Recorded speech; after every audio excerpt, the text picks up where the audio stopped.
Hi, it's me again with CorelDraw tips and tricks. I'm going to attempt to show you how to draw this. A viewer or subscriber sent me a video and the person does no talking, which is fine, but he goes a little bit fast. I'm going to go through it. So I made it 18 inches.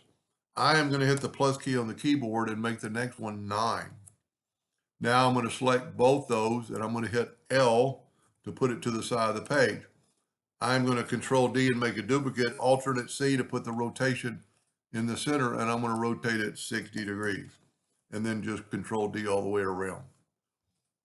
Now I'm going to take one of these and hit the plus key on the keyboard and hit P. Now I'm going to zoom in here. So you've got that shape right there.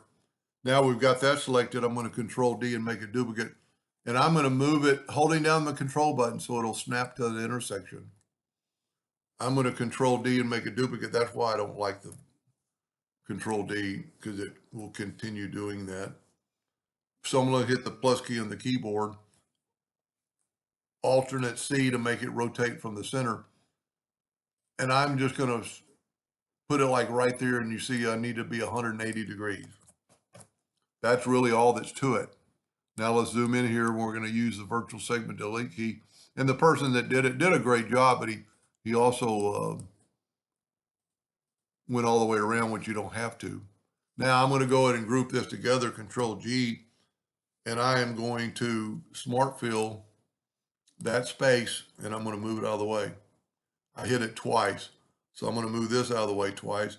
I'm going to put this back twice. I'm going to get my interactive fill tool, and this is where you can do anything you want to. I'm going to go the opposite this time. I'm going to put dark on this side. See what it's going to look like. Maybe not that much dark. That's pretty good. Now I'm going to bring in indexing line so you can kind of see it. I am going to Control D, alternate C to put it in. Well, that didn't work. Yeah, it did. Now I'm going to rotate it 60 degrees. Control D, 120 degrees. Whoop, I didn't make it.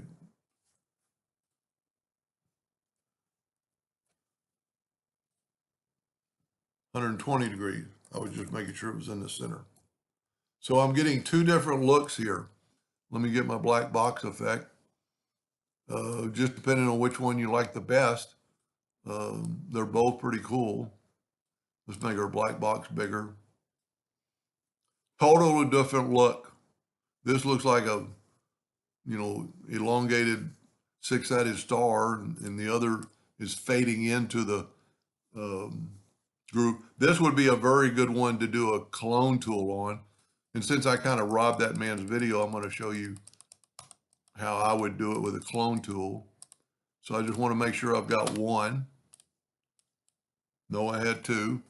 See, I move it out of the way, but I can move it right back. I am going to go to edit and clone it.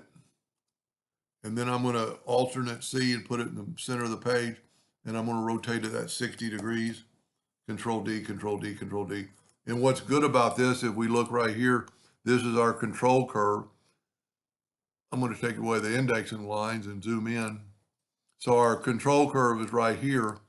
Now we can change it with the interactive fill tool. Anything we do to that one does all of them. So you can see quite a bit of difference in the look. You don't want to do that, but that's more like I had in the original.